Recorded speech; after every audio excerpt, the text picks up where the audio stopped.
नमस्कार साथियों, मैं हूं आपका होस्ट एंड दोस्त सुशांत राज। स्वागत करता हूं आपका अपना YouTube channel the gold study point. साथियों, आज के इस करंट इशूज के शो में हम लोग डिस्कस करेंगे कि कौन सा करंट इशूज हम लोगों के बीच सुर्खियों में चल रहा है और क्यों हम लोगों के लिए यह जानना महत्वपूर्ण है।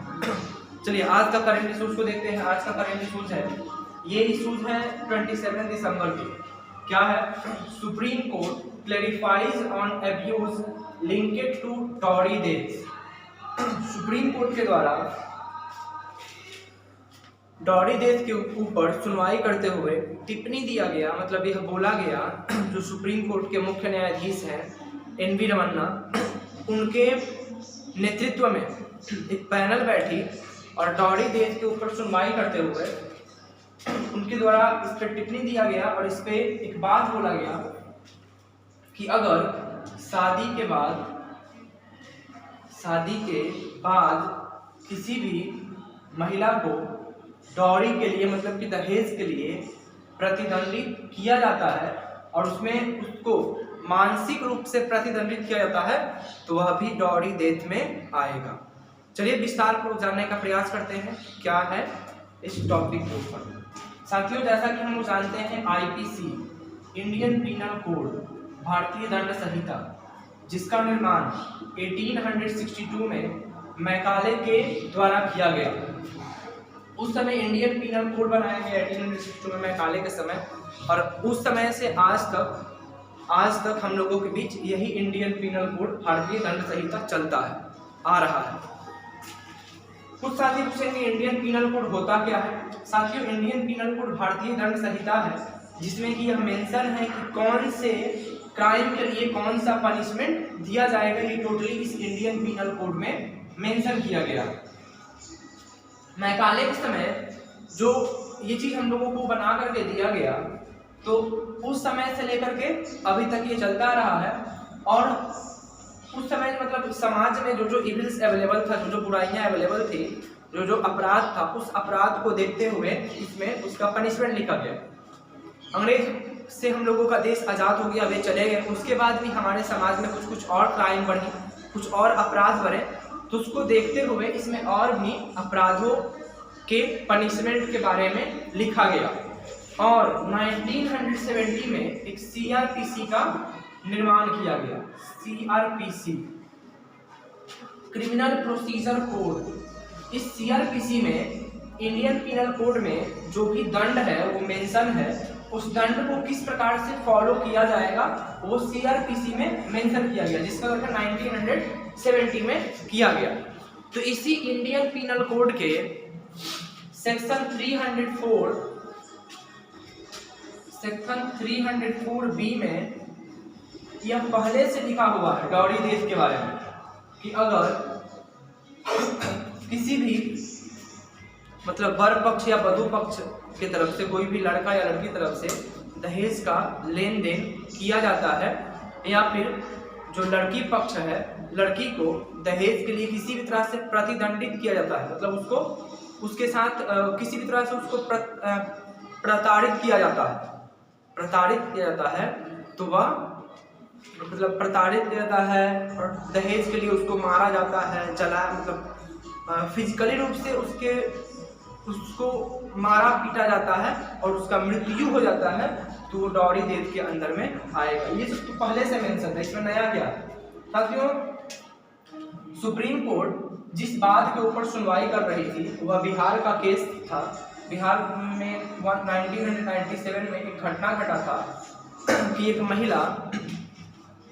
महिला का मतलब एक लड़की का एक लड़के से विवाह होता है, और विवाह के बाद जब वह हस्बैंड के घर रहने जाती है, तो वहाँ पे उसके ससुराल, जो उसका ससुराल रहता है, ससुराल वालों के द्वारा उसको दहेज के लिए प्रताड़ित किया जाता है।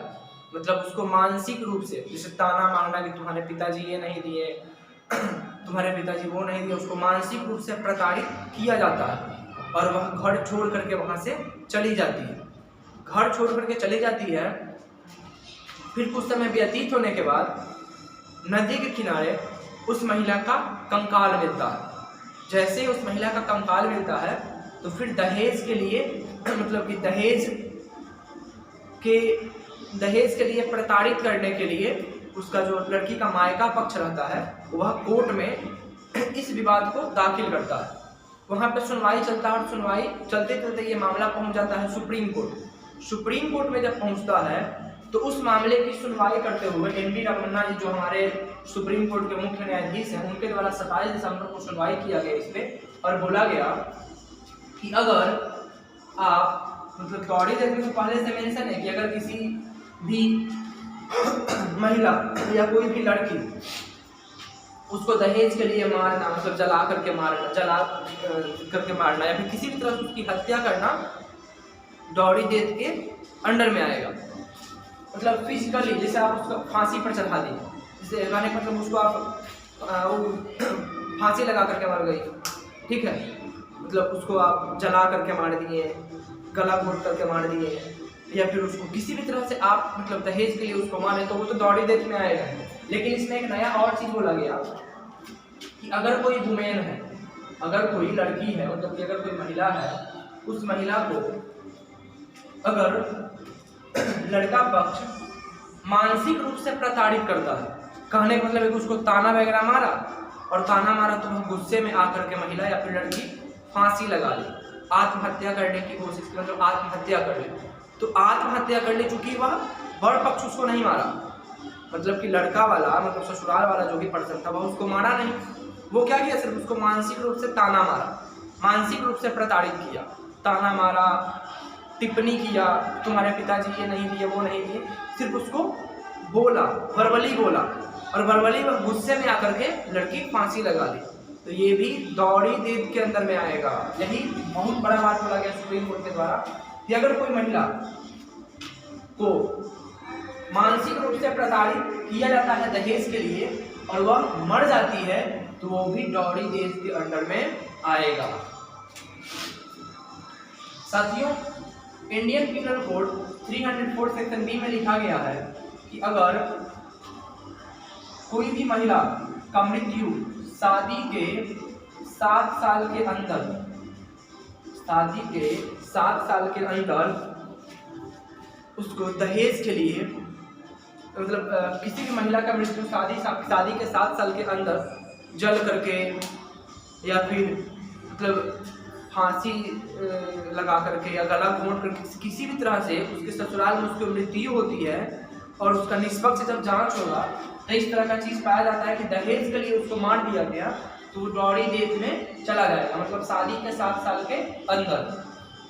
अब इसी में एक नया चीज़ जोड़ दिया गया कि अगर मान लीजिए आप उसको मारे, जैसे चाकू से मार दिए, उसका गला घोंट करके मार दिए या फिर उसको जला करके मार दिए, लेकिन अब एक नया चीज़ बोला गया कि अगर उसको आप मानसिक रूप से प्रताड़ित किए, मतलब उसको टिप्पणी दिए, उसके ऊपर टिप्पणी किए या फिर उसको ताना मारे और उस गुस्से में आकर के वह महिला अगर आत्महत्या कर लेती है तो वह आत्महत्या नहीं होगा, वो चला जाएगा दौड़ी डेथ के अंदर में कि आपने उसे दहेज के लिए ताना बाना मारा तब वह फांसी लगाई।